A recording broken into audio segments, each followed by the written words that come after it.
Come in. Welcome. I'm E.G. Marshall. The scientists tell us that to every action, there's an equal and opposite reaction. Or, on a practical basis, each time you take a step forward, there are those who try to push you a step back. Or even, on a more practical note, each time the police come up with a new and better way to catch a thief, the criminals create a new and better way to escape.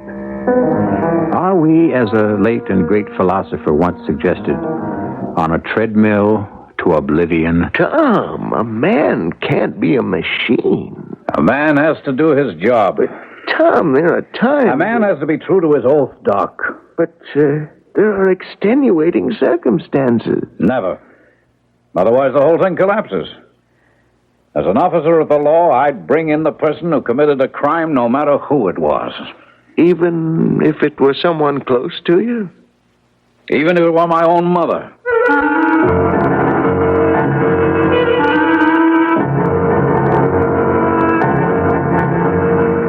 Our mystery drama, Private Stock, was written especially for the Mystery Theater by Sam Dan and stars Ian Martin. It is sponsored in part by Buick Motor Division. I'll be back shortly with Act One. It is a magic moment.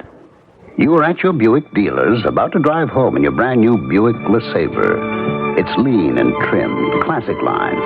It looks quite unlike any full-size Buick you can remember. You get in. A heady new car smell surrounds you. Your LeSabre feels the way it looks, tight. You turn the wheel a little. No wasted motion in this car. Big brushed metallic gauges look back at you. That V6 engine is doing great. You rub your hand on the seat. 6 people could be really comfortable in here. You swing into your driveway. Your wife, the kids, the dog, everyone but the parakeet descends in the car and gets in. Off you go to nowhere in particular. Life and your new LeSabre are great. Maybe the dog shouldn't sit on the seats.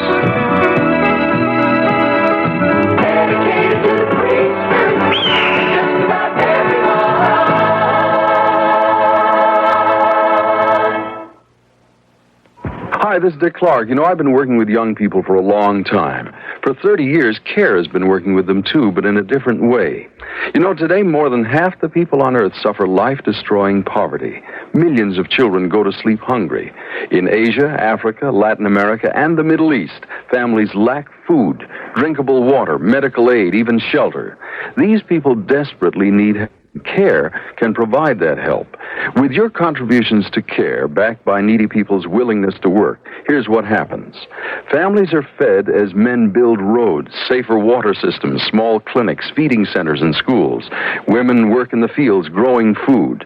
Through CARE, children at least have a chance to live and grow. There are millions of people all over the world who still need the means to help themselves. This is Dick Clark, asking you to help. Send your check or money order to CARE, Box 576, New York 10016.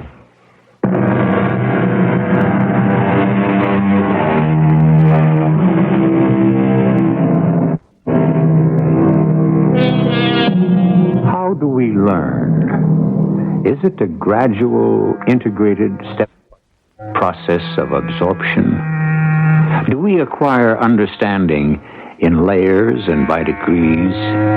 Or is it all revealed in one fantastic flash of insight, in a single searing stab of recognition? Well, all this is by the way of laying down the groundwork of our tale. And now that we have that out of the way, how about a little action? I guess I'd better answer the thing, baby. Forget it. Okay. I'm easy to get along with. Now, then again, if I don't answer, it'll ring all night. Maybe they'll get tired and hang up. Nah, not this one. This is a stubborn cat. Which cat? You know who it is? No. Then how do you know he's stubborn? Tell by the way the phone rings. Yeah? How can you tell? Well, first, let me get rid of him. Call back later.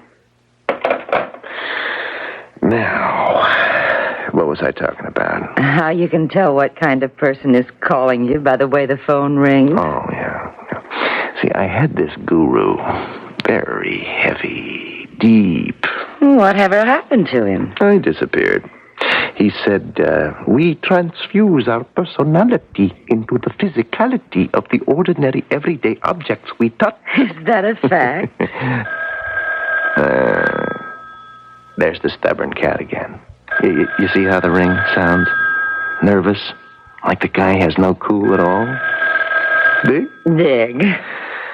Well, let's give him a break. Why? It's got to be a pal of mine. You can tell by the ring? Who else would have my unlisted number?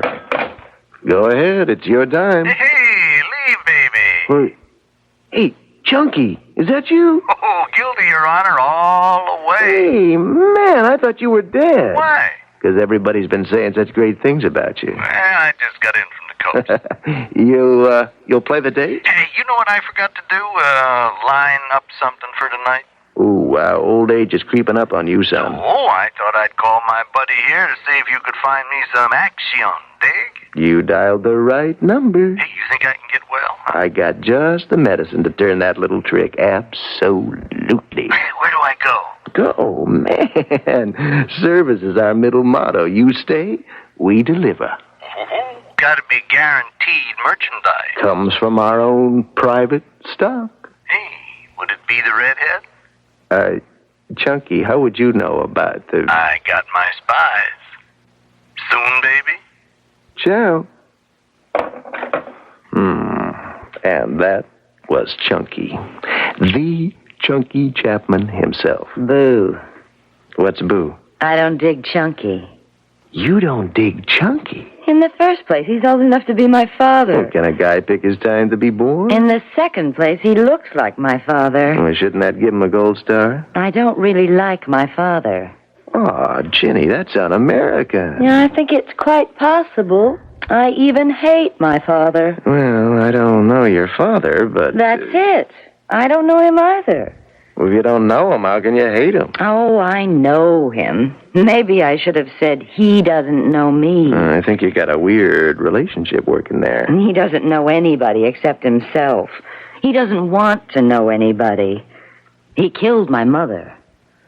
You're putting me on. No, not with a gun or anything like that. He just broke her heart. Oh, from the song of the same name? You know where my father thinks I am tonight? At a concert. Then I better sing to you. What am I talking about him for? I got a better idea.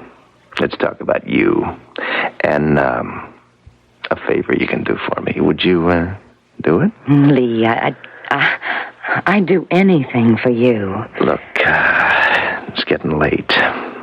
Now, you know this concert your old man thinks you're going to. Well, it wouldn't be over till 11 anyhow, would it? 11:30. So, you got more than enough time to do this little thing for me. Okay, what is it? Stop off at Chunky's hotel room. Oh, well, sure. I heard what you said on the phone. You said you'd send him some medicine. Right. Well, I certainly don't dig the man. If he's a friend of yours and he's sick, I'd certainly bring him something to help him get well. That's my redhead. Where do I get the medicine? It's right here in this room. What is it? It's you. Me? Just, keep him company for a little while. Me? Baby, he's lonesome. He's got the blues so bad he could just die. You're asking me to go to... I'm asking you to save my life. Nobody in this world plays guitar like Chunky. Getting him to make this record date with me was like... I didn't hear you say what I thought I did I? I said I'd help him out, so if you don't go, he'll kill the date on me. No. No? What do you mean, no? Would it kill you to spend 10 minutes with Chunky Chapman? Yes. What am I asking you to do? Kill somebody?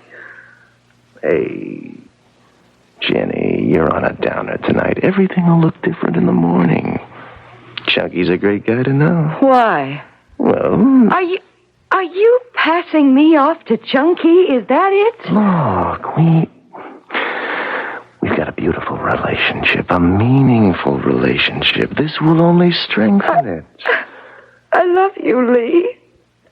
I love you. Oh, yeah, sure. And all I'm asking you to do is,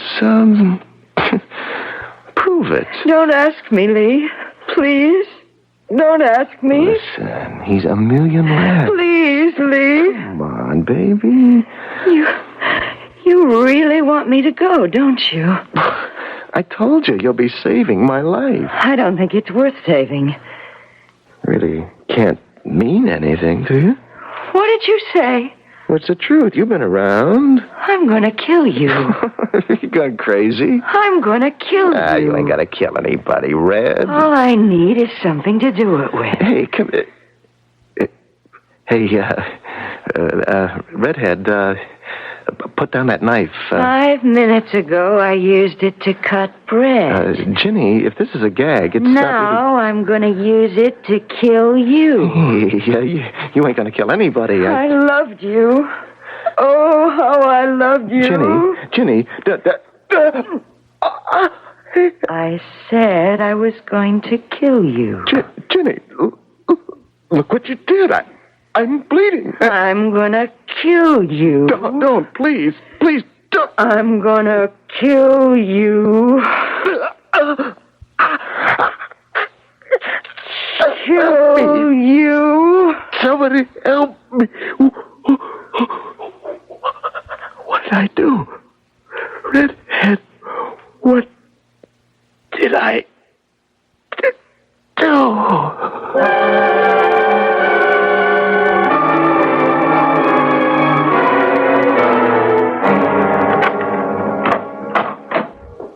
Oh, that you, Jenny? Yes, Daddy. Well, concert over? Yes, Daddy. How was it? All right. I don't know. Why don't you have any luck with the fellas? I have luck, but it's all bad. You know, you get more beautiful every day. And that red hair. You look more and more like your mother. Thank you. You also smell kind of nice. Yeah, just like your mother. It comes out of a bottle. I think I'd better get to bed. Oh, I thought maybe you'd want to sit and talk. Another time. I have early classes tomorrow. I have to teach the kids fractions. Oh, yeah, sure. Okay. Uh-oh, I can tell by the way it rings. Somebody did something. Captain Turner. Who? Yeah. Well, how long ago? Where? Is the doctor now? Yeah, okay. Yeah, I'm on my way. Well, I gotta go. At this hour of the night? We got a murder. Oh? Who? No great loss to anybody, some rock singer. Daddy, even a rock singer is a human being. Who was he? Oh, I don't think you'd know him, honey. He wasn't your kind of highbrow musician. Name was Lee, Bobby Lee Armature. You ever hear of him? I don't think so. Well, somebody cut him up. Multiple stab wounds. Oh, how awful. You better not wait up for me, Ginny. This could go late. Good night, honey. Good night, Daddy. Ginny, I know I was pretty tough on you while you were growing up and all. And the thing between me and your mother didn't help. But look at you now. I raised you right. You went to college. You got a job teaching school. I'm grateful, Daddy. No, I mean, you didn't turn out like the rest of them long-hair, hippie, foul-mouthed kids. Well, he's dead now. Oh, yeah. I better get rolling. I just wanted you to know I'm so proud of you, Jenny.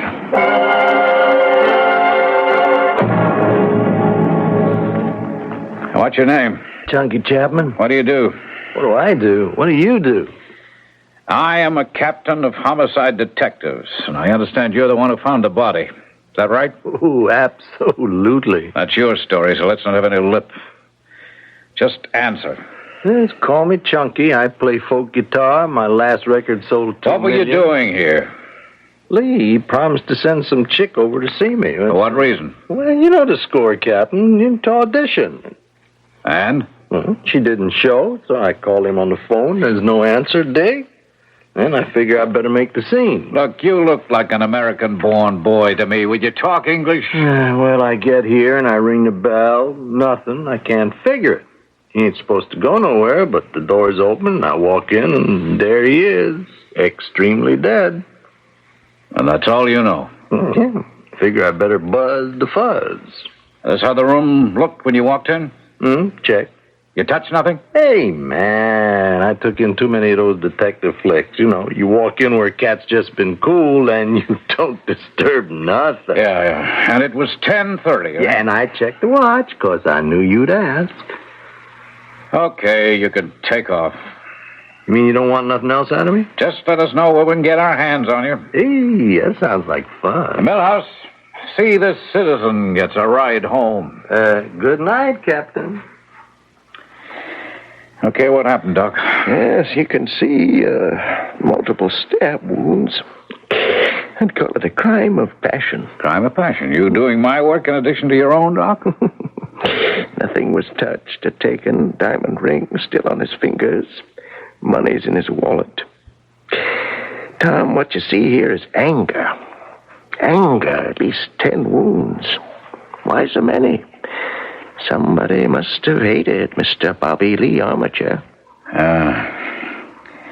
Where's the weapon, the knife? What'd the killer do with it? I guess he took it with him. No, I'd say she took it with her. A woman? Why? Is this one of those famous Tom Turner flashes of insight? There was a woman in this room. How do you know? How do I know? I can smell it. Smell what? The perfume. Perfume? Can't you smell it? It's very faint, but... Well, now that you mention it, maybe I do. I never have noticed. It's kind of familiar, too. Familiar? How? I don't know, Doc, but... I just have the feeling I ought to recognize it. Tom? Tom, hey, what are you staring at? Tom? Are you okay?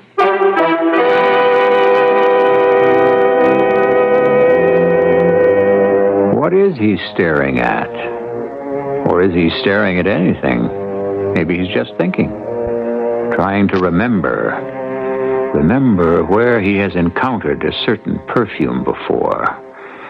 Well, if you've been paying attention, you can probably guess. And comes Act 2, you'll check your answer. The most important people since people first began are children, children, children, for the child is father of the man. The baby is our future, from Iceland to Japan. So care about the children, for the child is father of the man. The future of the world depends on what the children do, and UNICEF will help you help the children to help you. So do your most and give your most and do the best you can. Help the children, children, children, for the child is father of the man. Richard Rogers gave this song to UNICEF. The Tucson Boys Choir gave their talents. To learn what you can give, call your local UNICEF committee or write UNICEF, United Nations, New York. The child is father of the man.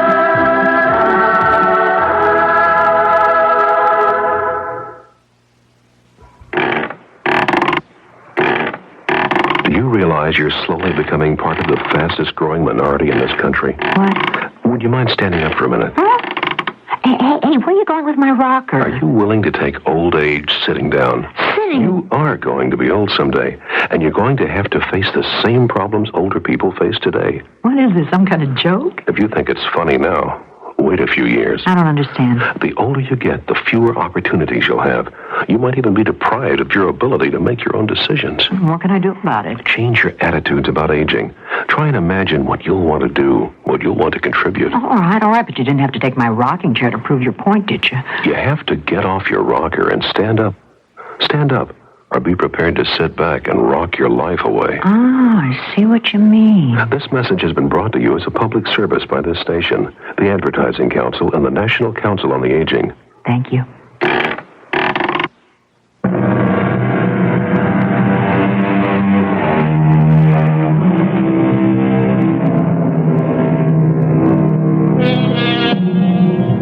They lead tragic lives, many of the modern troubadours.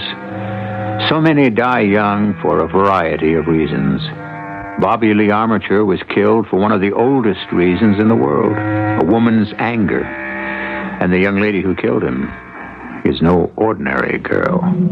Her father is a captain of detectives who's investigating the case. Tom, you never cease to amaze me.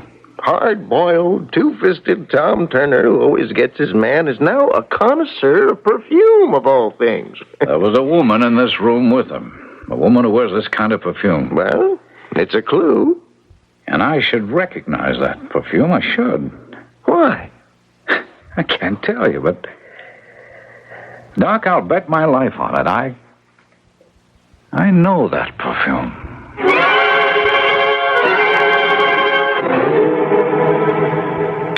Morning, Daddy. Hey, I see you got the coffee going. You must have come home really late last night. Yeah.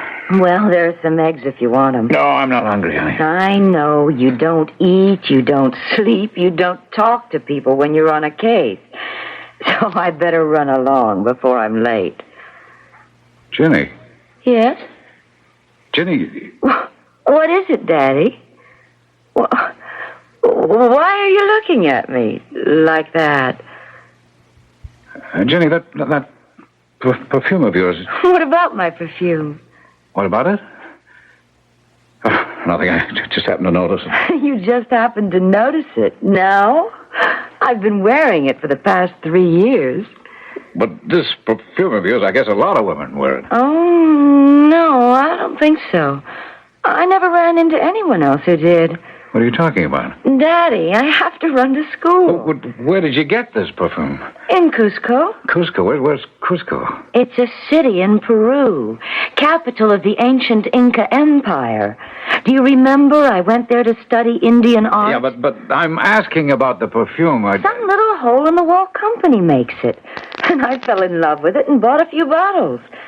This is the first time you ever mentioned it. Do you like it? Daddy? Daddy, what's the matter? Ginny, are you saying that as far as you know, you might be the only person in all the U.S. who'd be wearing it? Well, I would say that the chances of encountering anyone else who'd be wearing it around here are extremely remote. I can't get over this. Why did you notice it now? Why did I notice it now? Because it's the perfume that was in that room where that punk singer was murdered, that's why. And it's not the kind of perfume that millions of women wear. It's your perfume.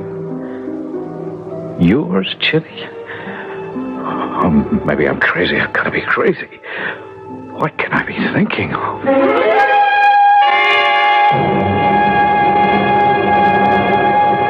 Sorry to bust in on you this late, Doc. Yeah, sit down, Tom. Have a drink? No, I better not. Look, Doc, I got to talk to someone. Talk away. We've known each other how long? 30 years, huh? I have to ask you a very personal question. Doc, I don't know what to do. About what? I can bring in the killer in the Bobby Lee Armature murder. Hey, Tom, that's something even for you. The boy isn't dead 3 hours yet, and there wasn't a clue in the room. There was a clue. Okay. Who's your killer? Well, let's say at this point, a prime suspect. Okay. Who? Well, Tom, who? I can't tell you yet. Okay. Well, what can you tell me? Doc, I got a little bottle of perfume here. I want you to smell it. Well, why? Because I'm asking you to. Okay. Strange. Strange? But that, I mean, it isn't usual. It's nice, though. It's nice. You ever smell it before? Did I ever smell it before? I think so. Where? Well, it's familiar. I just can't seem to place it. Last night in Bobby Lee Armature's room, there was a smell of perfume. Right. That's it. That's the perfume. Are you sure? Oh, yes, positive. Is it possible that I could have made the suggestion and that you are simply accepting No. There's no doubt about it. This is the perfume. This is what we detected in Bobby Lee Armature's room. Doc. Tom, what's the matter? You're pale as a ghost. It's impossible. My daughter. My own daughter, Ginny. Oh, no, it's ridiculous. It's crazy. No, I'll go no further. It's just It's what, Tommy? Louise? Is that you, Louise? Yes, it's Louise. No, how can you be talking to me? You're dead. Are you going to bring in your own daughter, Tommy? My own daughter. Our daughter? No. Besides, she can't be the one. You know she's the one, Tommy. No, Louise, no, it The speech you made to me when you went out and arrested my own. Oh, Louise, A police officer has no feelings, no family, no favorites in the line of duty. Oh, Louise, you... You went out and you found the evidence. Please. And they hanged him. They hanged my brother Jerry, who lived the life of a saint. But he was guilty. Of what? Removing from the world a villain who brought sorrow and despair to all who knew him. It was my job. Then do your job again. Go find the evidence and hang your own daughter. Louise.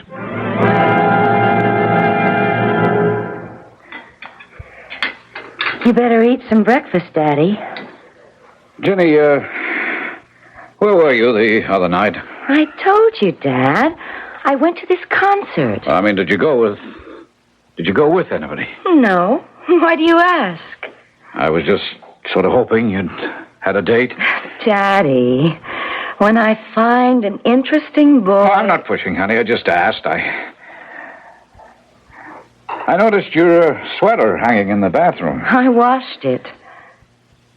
There's still a stain on the sleeve. Oh? I must have been careless. That's a bloodstain, Jenny. You better send it to the cleaners. They know what to do. You'll only ruin it. All right, I'll do that. How did you happen to get blood on your sweater? Oh, I stopped off at the supermarket on my way home the other night, and they were having a sale on steaks, and I picked up this package. It was so badly wrapped that the blood must have... Oh, that's how it happened. I was so angry. I just stalked out of there without buying anything. It's such a pretty sweater, too. Drop it off at the cleaners. I will. How are you doing on the murder? Huh? That's coming along, I guess. Good. Well, I better be off, or I'll be late for my first class. The perfume, and now blood on the sweater. Isn't that enough to make her a suspect? No, it could all be coincidence. Would it be coincidence if she were someone else's daughter? Louise, Now, if she were a stranger to you, what you do would be to show her picture to possible witnesses and make it a color picture that will show her red hair. I can't do it, Louise. Then resign from the department. Oh, I can't quit. Then do the job the city pays you for.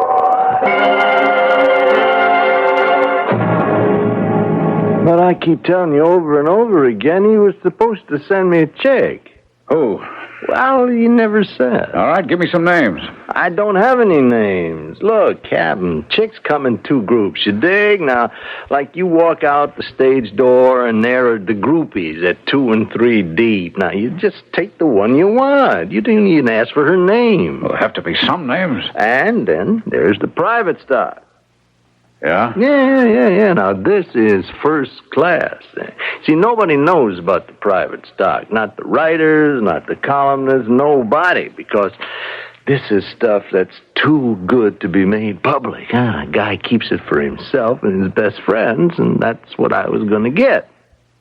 And you don't know who this girl was? Now I will never know. I want you to look at this picture. Yeah, sure. Hey, this has got to be the private stock. What are you saying? Heck, yeah, that's the one he was going to send over, before he died. How do you know? He said, the redhead. Well, how do you know it's this redhead? Because I seen him with her once. You've seen him with this girl? Yeah, we're driving by in a car, and I just caught a glimpse of that red hair. You're positive? Oh, I never forget a face, especially if it's a chick. Now, what can I do for you, Captain? Mr. Miller, I want to talk to you about Bobby Lee Armature. Well, what can I tell you? He did all his broadcasts from your station here, didn't he? Yeah, when he was in town, yeah. I want you to look at this picture. Yeah? She look familiar? Listen, I'll tell you something. He was constantly surrounded by all kinds of women. But this one I remember. Now, you want to know why? Yes? The hair. That red hair. The red hair. What do you want me to do, Louise? Bring her in. On what charge? Suspicion of murder. No, I don't have enough. You brought my brother in on less. It stood up in court. So will this. What? Smell of perfume? It's gone from the room by now. Witnesses. What witnesses? They think they saw a girl with red hair. You know what a defense attorney could do with that? The knife. What knife? The knife that killed him. Where is it? Oh, we looked for it. Did you? The killer must have taken it with her and then, thrown it away. We searched every sewer, every garbage bin, every... Then she didn't throw it away. She still has it. Did you search our house? Louise, she's your own daughter. Why are you trying to destroy her? I can't destroy her, Tommy. You yourself destroyed her long ago. And you can't face it. You just can't face it.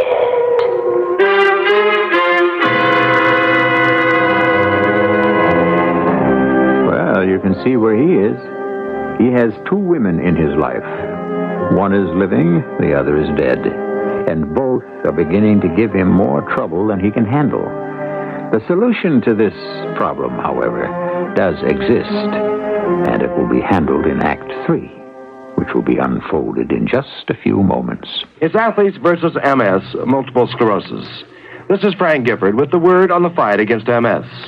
Athletes from every sport are banding together to do everything they can to help stop the great crippler of young adults.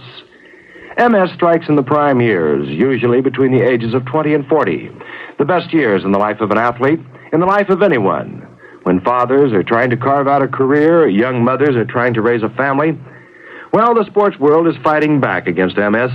People like Brooks Robinson, Tom Seaver, and Eddie Arcaro. Right, this is Eddie Arcaro. Before now, the only team I've been part of is me and my horse, which isn't bad when you're riding such greats as Citation and Whirlaway. But I've joined the Athletes versus MS team because I know what this great crippler can do to a strong, healthy body. There may not be a cure for MS as yet, but there is hope through research. So join us. Support the work of your local chapter of the National Multiple Sclerosis Society. Thanks very much. When you want a tape measure, get the one that was made to measure long distances. Get the Lufkin 100-foot steel tape measure from True Value hardware stores. The Lufkin tape is one of the world's best-selling long tapes because it has the quality and features required by a professional. And it's just $11.95 at True Value hardware stores. The tape is protected by a special coating of epoxy, so the bold black markings on the white tape for feet, inches, and eighths will always be easy to read. The case is steel and the black vinyl covering is tough and long-wearing. It's easy to rewind, and a hook at the end of the tape makes long measurements a one-man operation. If you have a lot of land to cover, get the tape that was made to measure long distances. The Lufkin 100-foot steel tape from participating True Value hardware stores. True Value Hardware, it's more than just a name. It's a way of doing business that means True Value. This is WBBM Chicago, News Radio 78. It's 11:07 and cold, 3 degrees above at Midway Airport right now, 9 degrees in downtown Chicago. Physician, heal thyself. And we can also say, detective, discover thyself. This would seem to be the moral so far of our story. Proof, perhaps, that the solutions to most problems do not require long and distant journeys, but exist in so many cases close to home, and quite possibly in the home. Doing anything, Tom? Oh, come on in, Doc. I was typing up a progress report on the Bobby Lee Armature murder. Well, don't let me disturb you. It's a very short report. Oh, what are you doing here? I had to see the chief, Tom. I'm worried about you. Doc, I'm okay. This thing that's bothering you. What thing that's bothering me? You want to talk about it? Well, there's nothing to talk about. Okay.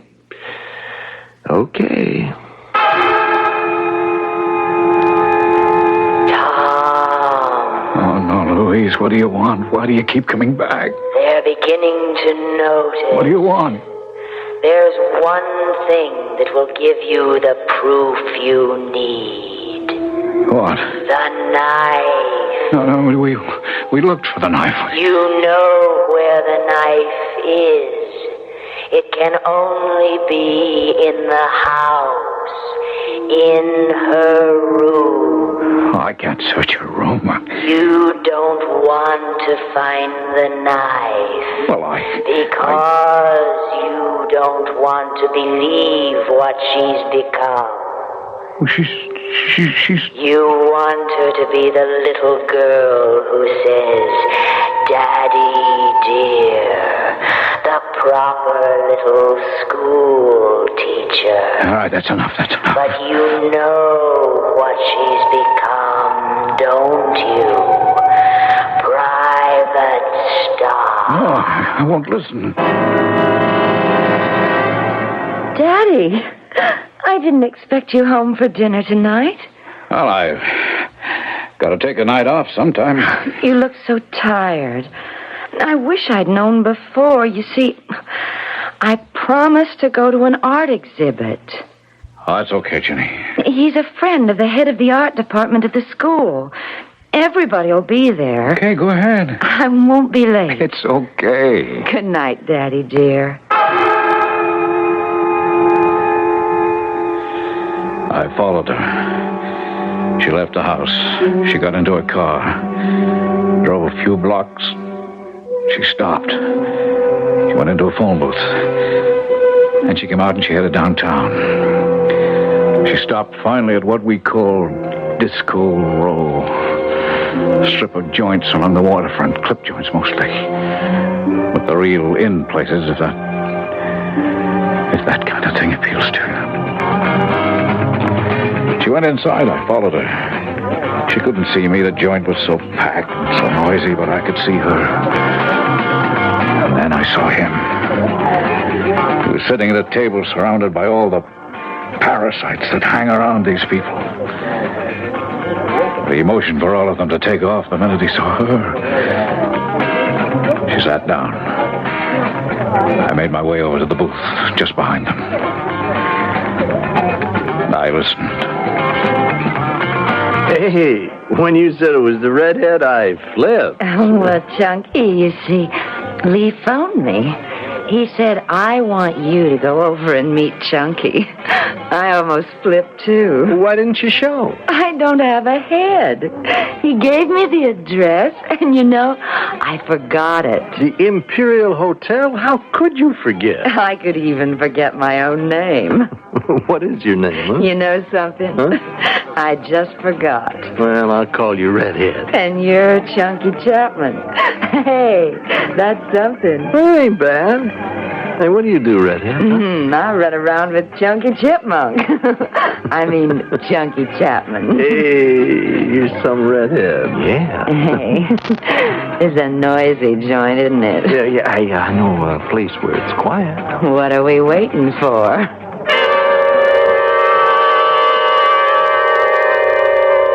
I followed them out. They got into her car. She drove to the Imperial Hotel. They went upstairs. My daughter. My little girl. What was I going to do? Could I go in there and beat his brains out? What good would that do? My little girl. This is what she's become, Tom. Oh, Louise, shut up. Will that change anything? Why? You know why. Because of you, her uncle was hanged. Don't say that. This is what she's become. One day, she'll make sure you find out. That day may be here sooner than you think. What day? What day are you talking about? The day she'll let the whole world know who Detective Captain Tom Turner's daughter really is. Stop her. How can I stop her? The knife. Find the knife.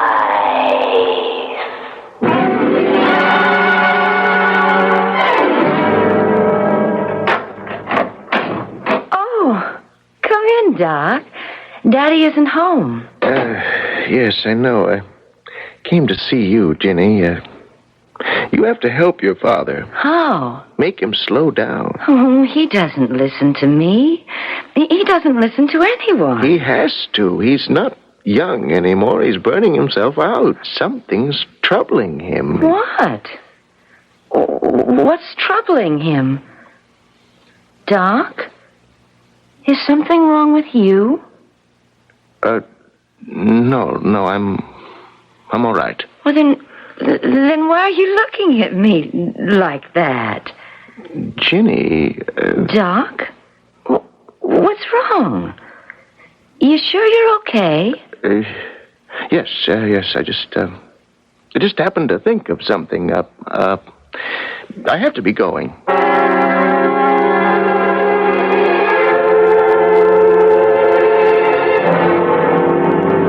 Hi, Tom. Oh, hi, Doc. Thought I'd drop by, take you to lunch. No, I'm not hungry. You see the ball game last night? No. Well, how are things? Doc, you're trying to tell me something, aren't you? Yeah. Well, so? Well, I don't know how. All right, then skip it. I can't. Tom, it's Ginny, isn't it? Ginny was the girl in the room. Ginny killed him. Yeah. How'd you know? The same way you did. You caught it first. If it wasn't for you, I'd never have noticed it. The perfume. Yeah. I don't know what to do. Let's go home. Face her with it. I can't. Then I will.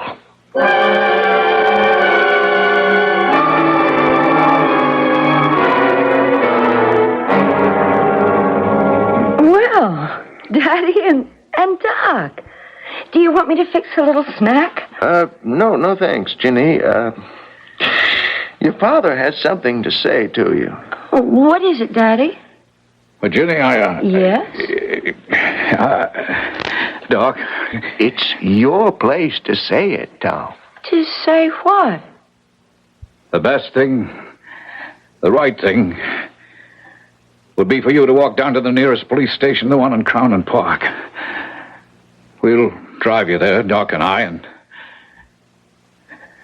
you can give yourself up. Give myself up? For what? The murder of Bobby Lee Armature. You're crazy. Oh, you killed him. You're crazy if you think I'll confess to it. Ginny, please, listen. Get lost. Ginny! I said get lost. Ginny, it can only get worse. You've got no proof, none. I have, Ginny, I have. There isn't any proof. Oh, yes, there is. This. Where did you get that knife? It's the knife. It's got your fingerprints in blood. You found it in my room. You had no right to search my room. You had no right. Ginny. I hate you. You wanted me to find it. You're crazy. You could have thrown the knife away, hidden it where it could never be found. Daddy. You could have wiped the fingerprints off. Why didn't you wipe the fingerprints off? Fingerprints are all we have. Daddy. Without the fingerprints, we've nothing. Nothing. Well, I'm going to leave this knife on the table. And Doc and I are going to walk out of the room. And you can decide if you want to take a rag and wipe off. Daddy, please. What do you want me to do? I want you to make peace with yourself. And with me. Daddy, I'm so tired and so unhappy. Help me. Please help me. Oh, yes, Ginny. Yes, dearest. I'll help you.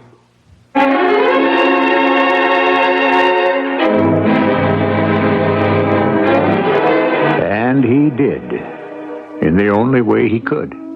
She was booked and held. It was decided she needed psychiatric treatment, and she's still getting it. Some people may wonder, did the punishment fit the crime? I can't say, because we all see these things differently, don't we? But we can all agree on my returning in just a few moments. Wonderful baby, living among. Santa says maybe he'll take you along.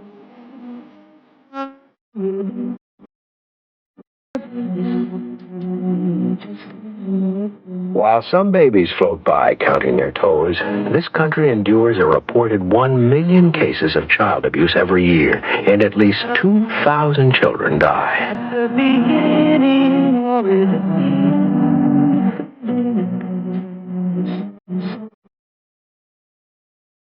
Volunteer groups and child abuse crisis centers can help prevent these needless, painful deaths. For more information on child abuse and how you can help, write Prevent Child Abuse, Box 2866, Chicago, Illinois, 60690.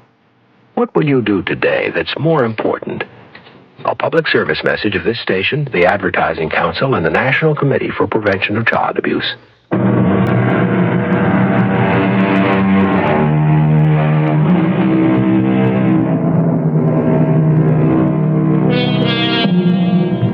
That flash of insight, that stab of recognition. Suddenly the whole world is revealed in a drop of water.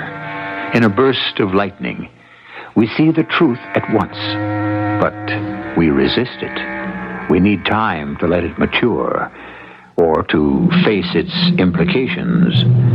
However, here we have insights, revelations, bursts of lightning intuition 7 times each week for your pleasure and edification. Our cast included Ian Martin, Catherine Byers, Earl Hammond, and Russell Horton. The entire production was under the direction of Hyman Brown. And now, a preview of our next tale. An ex-con. Oh, let's say I was attracted to you because of your record, not in spite of it. Have you ever killed anybody, Matt? You don't have to worry about telling me. I won't repeat it. No, I never did. Why are you so interested, Beth? How would you like to make $10,000? You know the answer to that. I'm just about flat broke. I'm going out to Bromley to visit my father and stepmother over the weekend. I'll pay you $10,000 to come out with me and pretend to be my fiancé. Well, that's pretty pleasant duty. What's the catch? Well, there is one little thing. Sometime during the weekend, I want you to kill my stepmother. This is E.G. Marshall inviting you to return to our Mystery Theater for another adventure in the macabre. Until next time, pleasant dreams.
News Radio 78, WBBM, Chicago.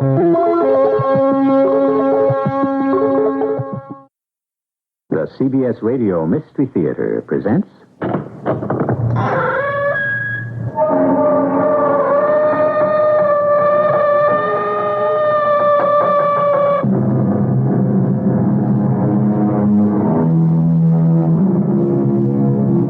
Come in. Welcome. I'm E.G. Marshall. As Mr. Ibsen says, we are all ghosts. In us are all sorts of dead ideas, all kinds of old dead beliefs. We can never be rid of them. Whenever I read a newspaper, I fancy I see ghosts between the lines. There must be ghosts all over the world, countless as the grains of sand.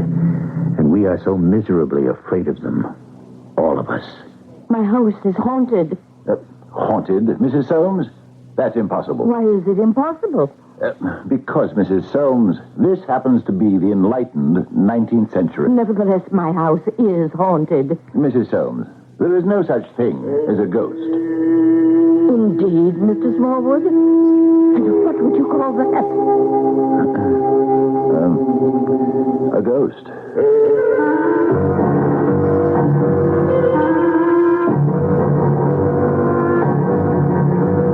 Our mystery drama, Indian Giver, was written especially for the Mystery Theater by Sam Dan and stars Fred Gwynne. It is sponsored in part by Contact, the 12-hour cold capsule, and X-Lax. I'll be back shortly with Act One.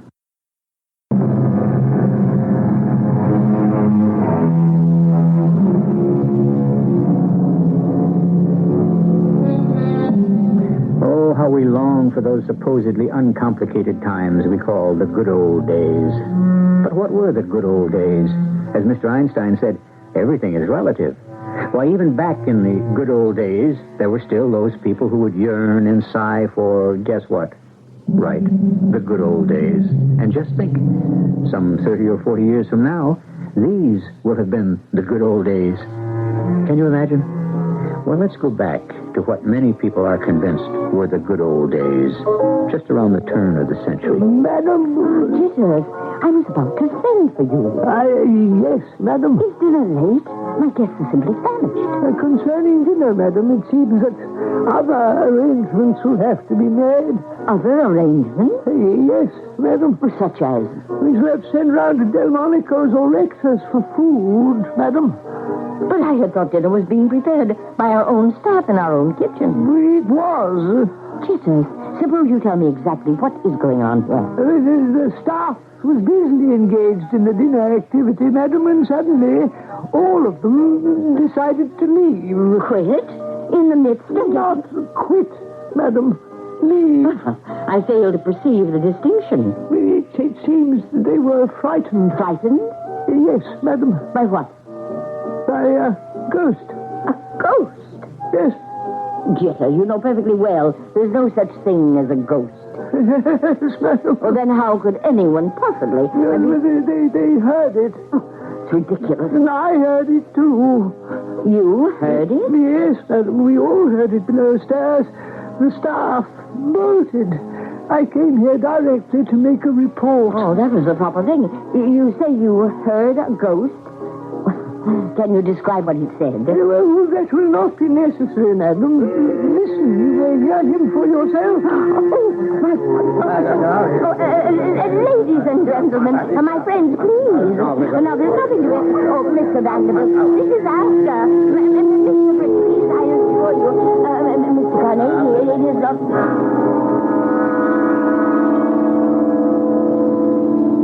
Yes? What is it, Miss Dowdy? There's a lady to see you. A lady? Yes, sir. Who is she? Oh, sir, she's one of them great swells. Now, Miss Dowdy, how many times have I told you not... She's wearing diamonds and jewels. She's like a beautiful queen. What is her name, Miss Dowdy? Her name? Yes, hang it all, her name. Oh, Mr. Smallwood, when you shout at me, Dash, blame it, Miss Dowdy. She must have a name. Oh, yes, sir, but when you shout, I just forget everything. My mind. Thunderation, Miss Dowdy. Now, see here, Mr. Smallwood. I won't have you abusing that poor girl. Oh, why, it's... I could hear you in the reception room. It's Mrs. Soames. Mrs. Victoria Soames. You've terrified this poor child. This is indeed an honor, Mrs. Soames. Taking advantage of her naivete and her innocence and the fact that she needs the job. I'm not taking advantage of her. She's taking advantage of me. She happens to be one of the handful of people in this confounded city who knows how to operate that newfangled typewriting machine. Still, Mr. Smallwood, common politeness would require... Common politeness, Mrs. Soames, is not enough. One must have extraordinary politeness to deal with Miss Dowdy. Now, my girl, back to your desk. Oh, yes, sir. Well, Mr. Smallwood, I must say you have not made a very good first impression. It is not my business, Mrs. Soames, to make good impressions, but to create favorable results. Were it not for the fact that you are highly recommended by no less a personage than the police commissioner of New York City, Colonel Theodore Roosevelt himself, I should terminate our relationship at once. Madam, you cannot terminate what has not yet begun. I require the services of a private investigator.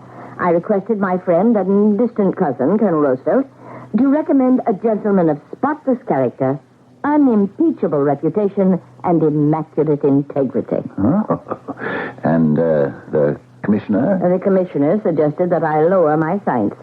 He advised me to settle for you. Oh, indeed. Colonel Roosevelt says that you are a veritable Sherlock Holmes. Now then, I am Mrs. Victoria Soames. Wealthy widow of the late Gustavus Adolphus Soames. Everyone knows that. And you are here to consult me because of a disturbance in your house. I would say it's of, supernatural origin. Oh, who told you? Mm-hmm. You told me. I've said not one word concerning the motive for my visit. On the contrary, Mrs. Soames, you have been most eloquent. Besides, the thing is simplicity itself. Is it? We begin with the fact that you are colorblind. Well, who told you? You told me. You are wearing a yellow blouse with a maroon skirt. Oh, am I? In the ordinary way, you would not have committed such a gaffe because you were always carefully dressed by your personal maid. Isn't that so? You are the detective. But this morning she was not present, and neither was your coachman. And who told you that? You told me.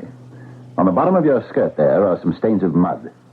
Had your coachman been on duty, he would have brought your carriage around to the entrance of your mansion. But this time you were obliged to walk down the street, which was still wet with last evening's rain, to seek a cab. Your cook has also deserted you. Who told you? You told me. Your jacket. On the right cuff is the tiniest reddish-black stain. It could only be caused by one of those splendid new berries recently created by the celebrated Dr. Boysen. They are served only at Sour Wines, which is where you had breakfast this morning. Well, I must say Sherlock Holmes could not have done better. Sherlock Holmes could not have done as well. And so, obviously, there is a domestic crisis, or more accurately, a crisis among the domestics at the Soames mansion. Isn't that so? Pray continue, Mr. Smallwood. Most, if not all of them, have left you. And why? Surely it is not because of wages or working conditions. A position in your household is a prized post. You are known as one of the most generous employers in the city. Therefore, what could cause your servants to leave the house, and all at the same time? The obvious answer, they would not leave.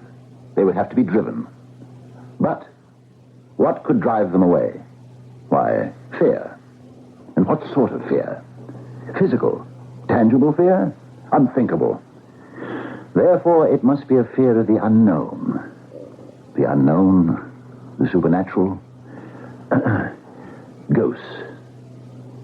Am I correct? It was scarcely necessary for you to indulge in this parlor trick type of deduction. I see that you're not impressed. Very well, madam. You have a ghost on the premises. That's ridiculous. Why? Because ghosts cannot and do not exist. The sound of a ghost was heard. Heard? By my servants, by myself, and by my guests. Your guests heard the ghost. That's fascinating. Is it? Yes. You see, the word guest and ghost share the same root, as does host. It all originates in the concept of the stranger. Yes, well, what do you intend to do with my ghost? What is there I can do? You have just informed me that ghosts do not exist. Someone or something is creating noise that people assume is being made by a ghost. And you heard this noise? Oh, yes. And what do you think it is? I have no idea. Had this noise ever been heard before? No. I see. Precisely what is it that you see, Mr. Smallwood? The noise is either rational or supernatural in origin. Is that a fact? What rational cause can there be for the noise? Rational? A faulty draft in a fireplace. Loose shingles on the roof. No, the house is kept in perfect repair. Then someone may have created the noise intentionally. For what purpose? Mrs. Soames, you are the acknowledged leader of society in our city. I'm sure you have rivals. Pretenders would be a more accurate term. There are those who would contest your place. Usurp my place, if you please. Of course. And according to the society pages of the press, one of these is Mrs. Sterling Van Poundsforth. No one takes her seriously. Not her, perhaps, but her money. Well, she's the very essence of nouveau riche vulgarity. Concerning Mrs. Van Poundsforth. Must we discuss that impossible woman? Haven't I read somewhere her statement to the effect that she intended to become the #1 hostess in the city of New York? The woman has absolutely no breeding. And that is why I will not allow her in my house. Can she be the cause of the disturbance? For what reason? For the obvious reason. To drive people away from your home. But how could she do it? The how is what we must determine. That is what I shall pay you to do. Of course, the woman may be innocent. Impossible. Bring me the facts and the proof as soon as you can. I shall have to visit the house and hear the alleged ghost for myself. Oh, very well. If you must waste time.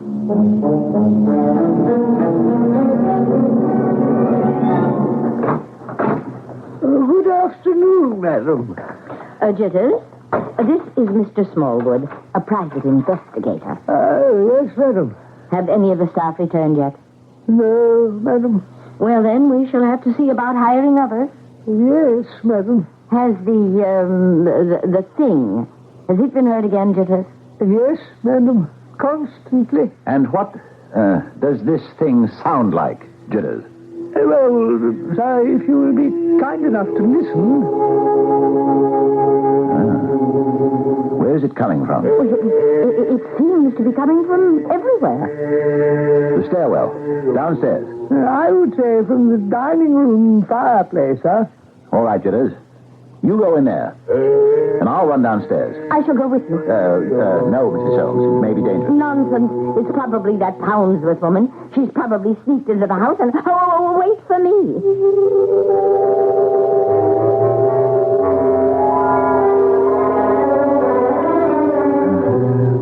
There doesn't seem to be anything or anybody that might be held responsible for the noise. Haven't you encountered any clues, Mr. Smallwood? I'm sorry, Mrs. Soames, but there doesn't seem to be anything of significance in the lower part of the house. I suggest we ask Jitters if he has been able to find something. Jitters? Jitters, come in here, please. Jitters! Oh, now, that's strange. He always comes when he's called. Jitters! Wait, Mrs. Soames. Do you hear that? Someone is groaning. It's coming from the next room. I must advise you to stand back, Mrs. Soames. Oh, nonsense, Mr. Smallwood. Open the door. Why, it's Jitters. He's lying on the floor. Is he... Obviously, he's still alive. He's groaning. Jitters, speak to me. What happened?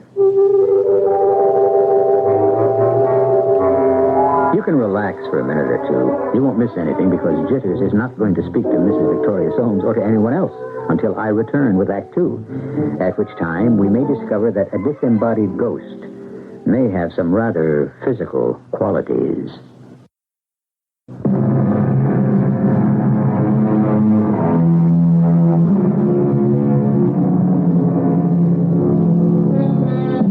We're in the home of Mrs. Victoria Soames, a leader of the social scene in the New York of just before the turn of the century. Mrs. Soames is having a problem with, of all things, a ghost. And it is wreaking havoc with her social life. The ghost hasn't done her butler, Jitters, an awful lot of good either. Jitters, speak to me. You'll be all right, Jitters. Jitters? Madam. Oh, that's perfectly all right. Now, you needn't try to stand. With your permission, madam, sir, would you assist me? No, Jitters. Just lie still. If you would, sir, I'll be all right, I think. That's quite a bump you've got in your head. We'll send you to the doctor. Jitters, what exactly happened? Well, I was standing here by the fireplace, and I heard a noise. Was it the same noise we all heard? Yes, but in addition to that, sir, another noise. Can you describe it? It sounded like footsteps. Footsteps? Yes, madam. And where was that noise coming from? It seemed to be coming from behind me. And what did you do? Well, I turned round. Yes? And at that point, I was aware of a sharp blow on my forehead. Did you see anything? I was vaguely aware of a form. A form? What sort of a form? Well, it was just a kind of a thing, sir. There was this sudden shape, and then I felt a blow. Was the blow administered by the shape? I would assume so, sir. Then the blow had to be administered somehow, with a hand. Well, I couldn't say whether whatever it was had a hand. Was there a blunt instrument of some kind? I couldn't say, sir. Well, very well, Jitters. That will be all. You may go. Thank you, sir. Well, what have you discovered?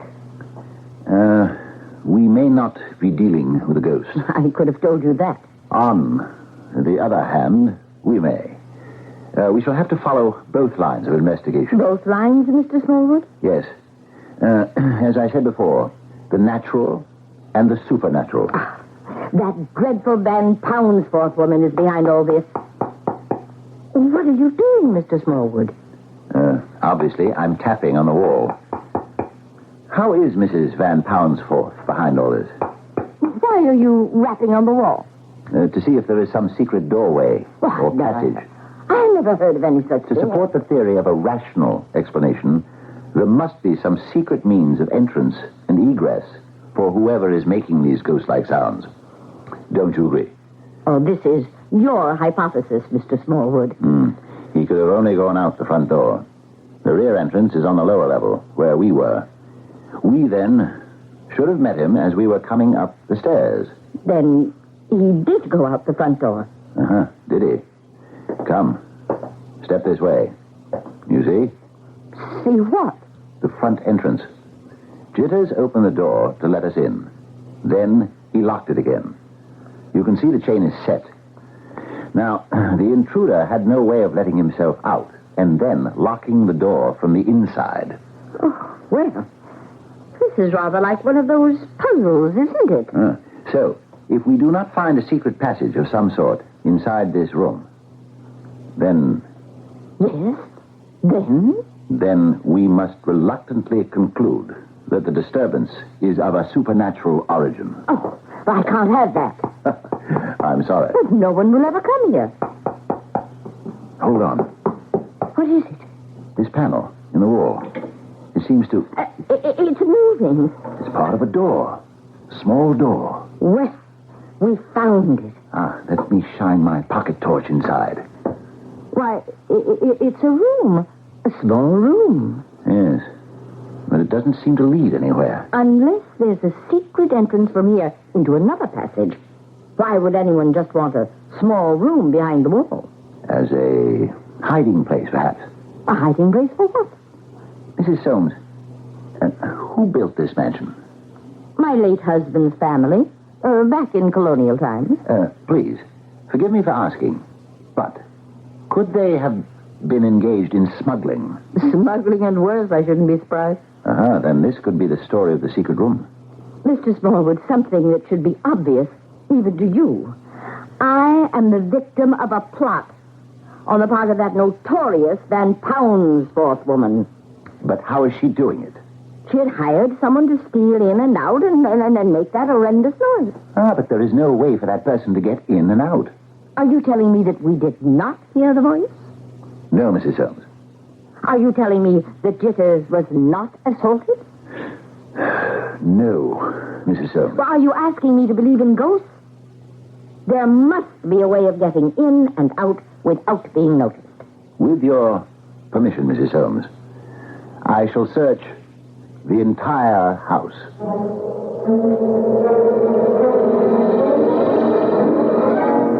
Well, Mr. Smallwood, have you any results for me?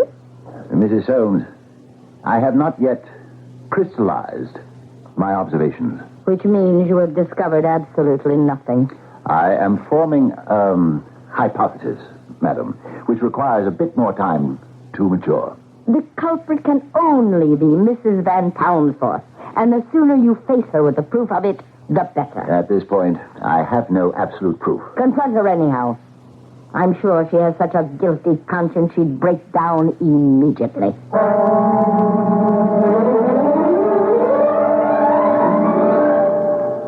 Mr. Smallwood. I was expecting you. Indeed, Mrs. Van Poundsforth. Oh, let's do away with indeed. There are no reporters around. This society palaver is enough to break my jaw. Elsie, you were going to say indeed again. Let's just relax, huh? Why were you expecting me? You know, behind your fancy suit and that highfalutin conversation, I can see Jersey City. I don't see how that is germane to the... Well, I'm from Newark myself, but I don't try to hide it. That's what's killing this Victoria high horse Soames. You still haven't answered my question. Oh, why was I expecting you? Elementary, my dear Watson, as it says in the books. She sent you here. What makes you think she would do that? Oh, climb off it. It's a plot, don't you see? Now, I'm trying to give her place the reputation of a haunted house, so it'll keep the other swells away. That's what she told you, right? Well, are you? Oh, what's in it for me? The leadership of the 600? The leadership of the 400. The 600 were the light brigade who rode into the Valley of Death. Same thing. I'm the leader anyhow. Not quite. Now, my husband, Sterling Van Poundsforth, has more money than everyone else in New York put together. Now, that fact may not be known. He doesn't get into the papers like some of those Morgans and Fricks and that crowd. But that's the crowd you're trying to dominate, isn't it? That's the crowd that acknowledges the leadership of Victoria Soames. And since she won't have you in her home, the rest of them won't have you in theirs. Oh, they can't keep me out. The next time there's a panic on Wall Street, they'll need Sterling's money to help stop it. But meanwhile, you are being systematically excluded. Oh, well, that means my revenge will be all that sweeter. Ah, you use the word revenge. Well, sure. And you claim you are doing nothing to hasten the arrival of that day. Oh, what could I be doing? You could be hiring someone to impersonate a ghost. Oh, I don't have to hire anybody. The ghost is already in the house. What ghost? Why don't you ask her? Oh, do you mean she hasn't told you? Hey, do you mean she's actually withholding valuable information? What ghost? Why don't you ask me whose ghost? Very well. I'm asking. And I have to answer. It's not my place to tell you. How do I know you're telling me the truth? Oh, just go back there and ask her. Say, why didn't you tell me that your husband threatened you he'd come back to haunt you? Go ahead. Ask her. Why? Yes, Mrs. Soames. Why didn't you tell me? Because I didn't believe it was anyone's affair but mine. Well, obviously other people knew about it. Tell me about your husband, Mrs. Soames. Oh, very well. Gustavus was a very shy and retiring person. He could trace his family back to Governor Peter Minuit's time, when this was the Dutch settlement of New Amsterdam. Uh-huh. Yes, Mrs. Soames. As a matter of fact, it was said that this house, well, not this house exactly, but the original log cabin from which this house was expanded and rebuilt, was constructed on the most historic site in the history of New York. Do you know what that was? Suppose you tell me. On this very ground, the most famous financial transaction in history took place. Representatives of the Dutch West India Company, one of whom was my husband's ancestor, purchased the island of Manhattan from the Indians for 60 guilders, or $24. History has yet to determine who received the best of that bargain. Gustavus felt that he belonged to the oldest aristocracy in New York. His family, through the years, looked down on the new money. They considered anyone who could not trace his New York ancestry back for at least 2 centuries was an arriviste, a parvenu. I see. But I am coming to the point of the story. He knew my fondness for society, and he said to me, Victoria, I did not permit those vulgar steel and railroad and stock market millionaires in my home while I was alive, and you shall not have them here after I am dead. I see. To which he added, if you open the doors to those get-rich-quick parvenus, I shall come back to haunt you. Uh-huh. But Mrs. Soames, that explains the ghost. Does it? He threatened to come back to haunt you. And now, evidently, he has. That isn't true. It isn't. If I wanted to believe that, I wouldn't have hired you. But we not only heard the ghost, we even know who he is. A ghost cannot be a he. Very well. It. A ghost cannot be a he or a she or an it.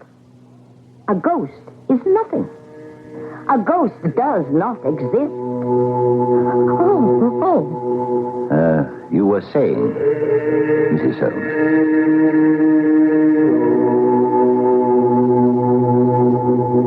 We're listening to this ourselves. Where is it coming from? If it's truly a ghost, it can be coming from anywhere. But if it isn't a ghost, then we have problems, don't we? Actually, a non-ghost in this situation would be even more mysterious than a real ghost. Fortunately, there is still a third act which should clear up most of the puzzle when I return. This is WBBM Chicago.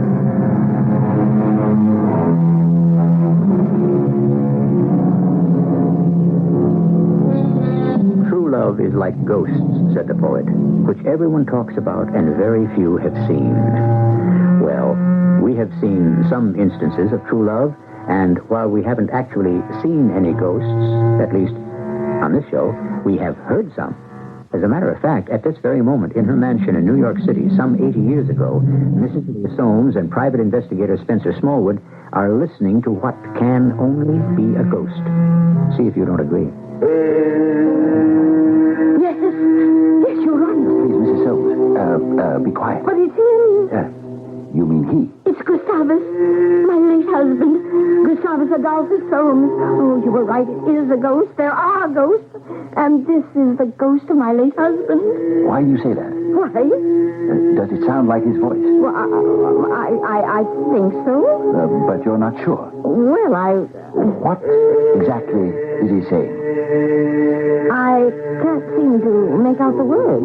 But if you listen closely, there's only one word. Well, I can't seem to... Keep listening. Do you hear it? No. Just one word, spoken in a variety of rhythms. It's hey-yo. Right? Yes. Well, yes, I think so. Well, have you ever heard your husband say it? No. You're sure? Oh, I'm positive. Well, then it can't be your husband. It stopped. Yes. Why do you say it isn't my husband? Jitters, please, come in here for a moment. Yes, sir. You called, sir? Jitters. Yes, sir. And, where were you, Jitters? In the pantry, preparing lunch. But, Jitters, didn't you want to investigate... No, sir, no. If you'll pardon my saying so, I had decided discretion is the better part of valor in this affair. The last time I attempted... Of course, Jitters. And we can still see that ugly bump on your head. Very well, Jitters. That will be all. Oh, thank you, sir. Mr. Smallwood, I am at a loss to understand you. First, you proved to me that there was such a thing as a ghost, over my most vehement objections. And second, you insist that the ghost was that of my late husband. And now that I believe you, it seems you've changed your mind. One must be flexible at all times. Well, if it is not the ghost of my late husband, whose ghost is it? As to that, I still have not... I know. You still have not completed your hypothesis. You still have not crystallized your thinking. Admittedly. But I am well on my way. Well, on your way where? My dear Mrs. Soames, who knows where any of us is truly headed?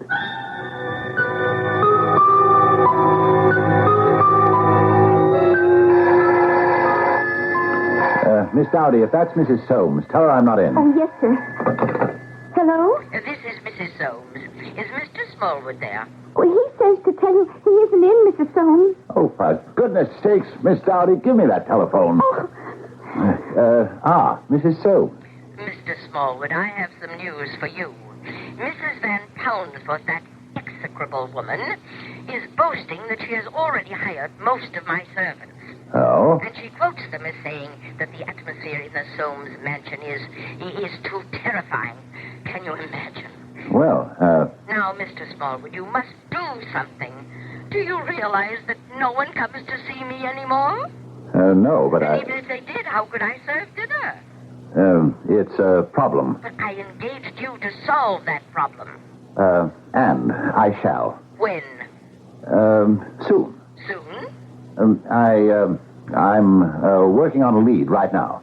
Tell me about it. I shall, as soon as I crystallize my thinking. Goodbye, Mr. Smallwood. Miss Dowdy. Oh, please, sir, don't lose your temper with me again. I've already lost it. You'd better take the rest of the afternoon off, or I shall not be responsible. Oh, please, sir. I'd rather take tomorrow afternoon off. But, Miss Dowdy, I'm angry with you this afternoon. Oh, it's all right, Mr. Smallwood. You'll be angry with me tomorrow afternoon, too. And I must have tomorrow afternoon off. Must you indeed? Oh, yes, sir. My intended is taking me to see the Wild West show. You have an intended? Oh, yes, sir. You will marry and produce little Dowdies just like yourself? Oh, sir, we did want to see the Wild West show. It's Buffalo Bill's Very well, Miss Dowdy. You may have tomorrow afternoon off, too. Oh, sir, it's a fantastic show. Please, Miss Dowdy, My favorite's always been the Indians. spare me the agonizing Oh, details. it's so exciting. The way they come in on horseback and they're shouting their war chant. Hey-yo! Hey-yo! Hey-yo! Miss Dowdy, why don't you leave me now before I... Wait. What did you say? I didn't say anything. That word. Which word? The one that the Indians use. That word.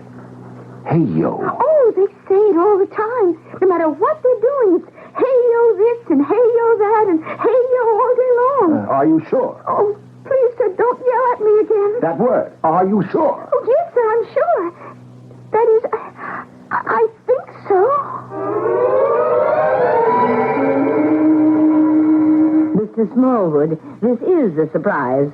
You have news for me, I hope. Mrs. Soames, may I present Chief Old Bonnet of the Oglala Sioux? Oh, a heap charmed, Chief.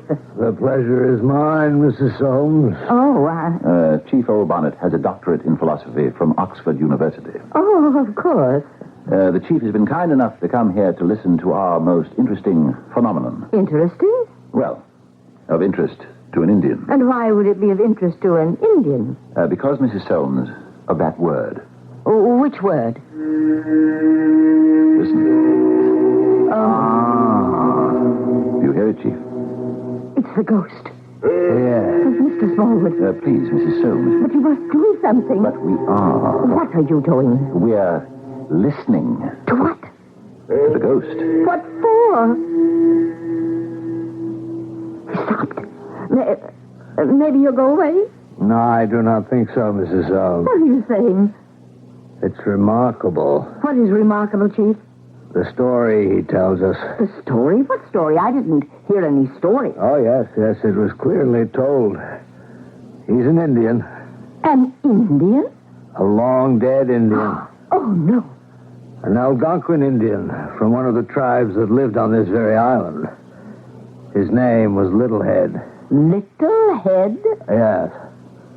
You see, he was the chief of the Manhattan tribe, and he was the one who made the deal for Manhattan Island, right here, where this house stands now. But what does this have to do with Everything, I'm afraid. You see, it soon became obvious to the Indian people that Chief Littlehead made, it was hardly a bargain. Oh, but I fail to see the significance of that. And he tells me he has been condemned to spend all his time, even until eternity, to try to get the island back.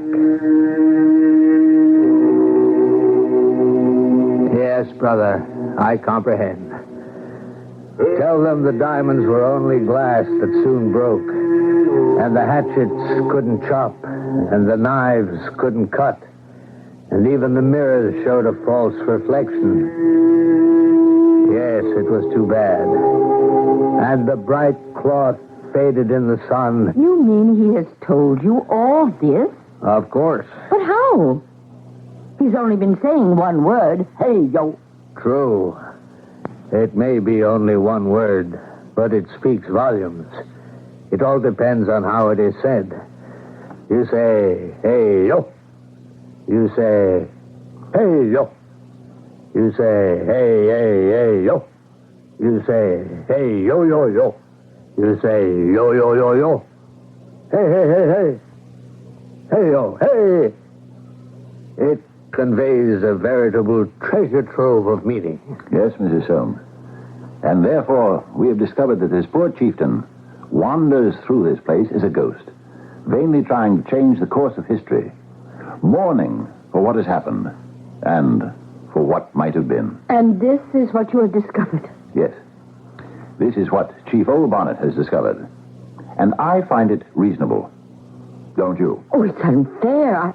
I'm dreadfully sorry. It was a cruel trick to play on Chief Littlehead and all the Indians. But how can it be made right? You would have to give them back the island. Oh, then once again they would be getting the worst of the bargain.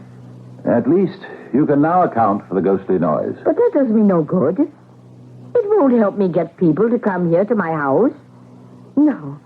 No, I cannot accept this answer to the problem. You cannot, Mrs. Soames. No, I cannot. Then I must give you the alternate solution, which happens to be the rational and practical one. You mean there is another solution to this problem? Of course. We need it for those people who do not believe in ghosts. Jitters, come in here for a moment, please. What is it? You called, sir? Jitters, at first I was of the opinion that the noises were being made by a ghost. But I see now that someone else is responsible. Do you happen to know who? Why, no, sir. Uh-huh. You should, Jitters. Why should I? Because, Jitters, it's you. Me, sir? Jitters. Mrs. Van Poundsforth paid you to spread a reign of terror among the servants. Did she not? But, Mr. Smallwood, aren't you forgetting a small detail? Jitters was actually struck down by this, by this ghost. Was he? Well, you could see the bump on his forehead. Can you indeed? I searched the premises in general. And your room, Jitters, in particular, I found this bit of flesh-colored putty. Is that what you have on your forehead? Jitters. Well, shall you remove it, Jitters? Or shall I do it for you? Thank you. You see, Mrs. Soames, Jitters only pretended to be struck down. Oh, Jitters, how could you? Well, I was merely following my late master's instructions. His instructions? Yes, madam. I was present when he said to you, Victoria, if you entertain all these people I didn't like while I was alive, after I'm dead, I'll come back to haunt you. You recall that statement, madam? Oh, yes. Yes, well, after you had left the room to call the doctor, he motioned to me to come closer. And he said, Jitters, see that I come back to haunt my wife if she pulls any of that stuff. Promise? He made me promise. Oh, my poor Jitters, you were only being loyal. Yes, madam. And I must keep that promise. Then what am I to do? There are two solutions, madam. Two solutions, Jitters?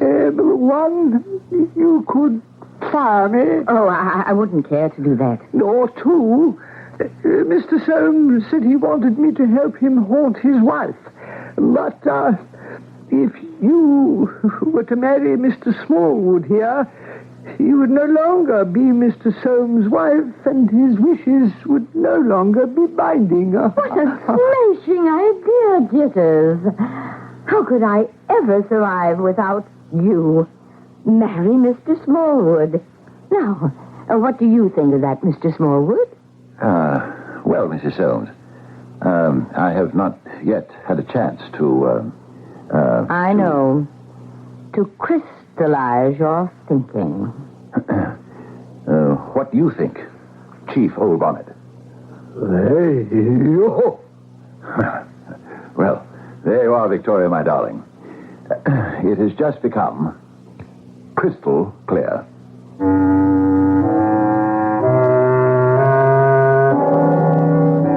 Well, if you've been paying attention to the oldest rule of all in the science of the mystery story, you would have arrived at the ending at the very beginning. And what is that rule? Why, the butler did it. Well, we have some other deeds to announce shortly.